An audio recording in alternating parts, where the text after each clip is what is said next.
السلام علیکم ورحمۃ اللہ وبرکاتہ۔ میں حافظ محمد عرفان عثمان آپ کی خدمت میں حاضر ہوں۔ آج ہم انشاءاللہ عز و جل پڑھیں گے تختی نمبر 8 مد والین کا سبق نمبر 15۔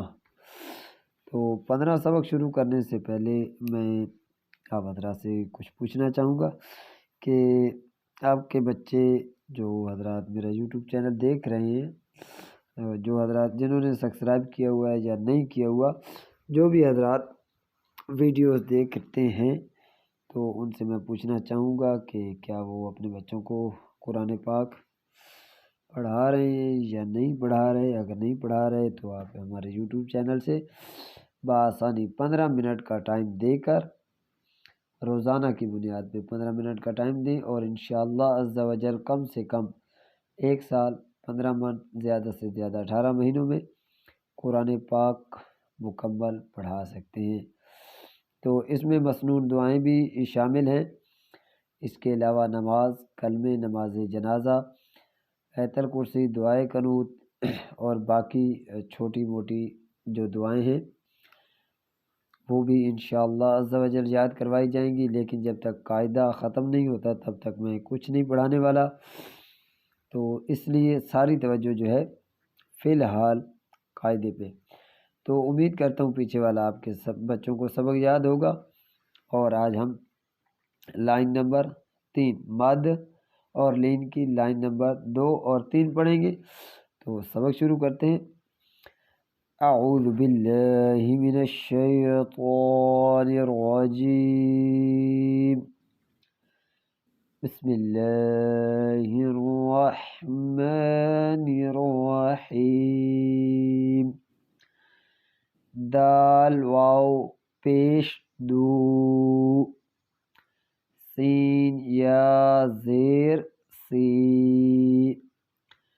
ضاد الف زبر ضا، یہ دوسری طرح، ضاد الف زبر غا، غین واو پیش غو، کاف یا زیر کی، نون الف زبر نا، یہ آگے لین کے حروف ہیں۔ تا یا زبر تی، را واو زبر رو، شین یا زبر شی، ضا واو زبر ضو، یہ اب مد کے حروف ہیں۔ دال یا زیر دی، شین الف زبر شا، ضاد واو پیش دو،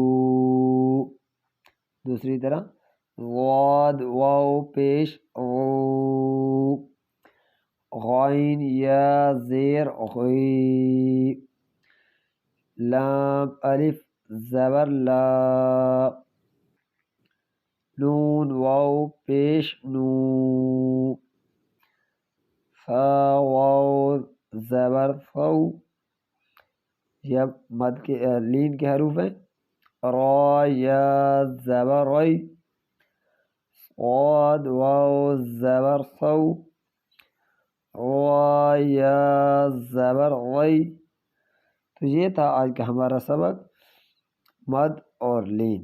تو یہ اس حساب سے میں ایسے اس لیے پڑھا رہا ہوں تاکہ مد اور لین آپ کے بچوں کو پڑھنے میں آسانی ہو۔ تو یہ کیونکہ ہمارا کتنا ٹائم زیادہ لگے گا، 1 2 3 4 دن ایکسٹرا لگیں گے، اور 2 دن اس پہ لگیں گے، تو یہ 1 ہفتہ جو ہے ہمارا زیادہ رہے گا، لیکن اس سے ہمارے بچوں کا بہت فائدہ ہونے والا ہے، بہت زیادہ فائدہ ہونے والا ہے۔ تو جب ہم چھوٹے چھوٹے ٹرکس جو ہوتے ہیں، جب چھوٹی چھوٹی چیزوں پہ ہم غور کرنا شروع کرتے ہیں تو ہمیشہ چھوٹی چیزیں ہی ملا کے بڑی کی جاتی ہیں۔ تو اگر چھوٹی چیزیں آپ کی اچھی ہوں گی تو بڑے لفظوں کو بنانے میں آپ کو کوئی پریشانی انشاءاللہ عز و جل نہیں ہوگی۔ آپ 2 حرفی، 3 حرفی، 4 حرفی، 5 حرفی، 10 حرفی بھی لفظ بنائیں گے تو آپ کے بچے کو انشاءاللہ عز و جل میری یہ گارنٹی ہے کہ آپ 10 حرفی بچے کو لفظ بنائیں تب بھی آپ کو بچے کو کہیں پہ کوئی انشاءاللہ عز و جل پرابلم نہیں بنے گی۔ تو یہ تھا آج کا ہمارا سبق، اپنا خیال رکھنا، اللہ حافظ۔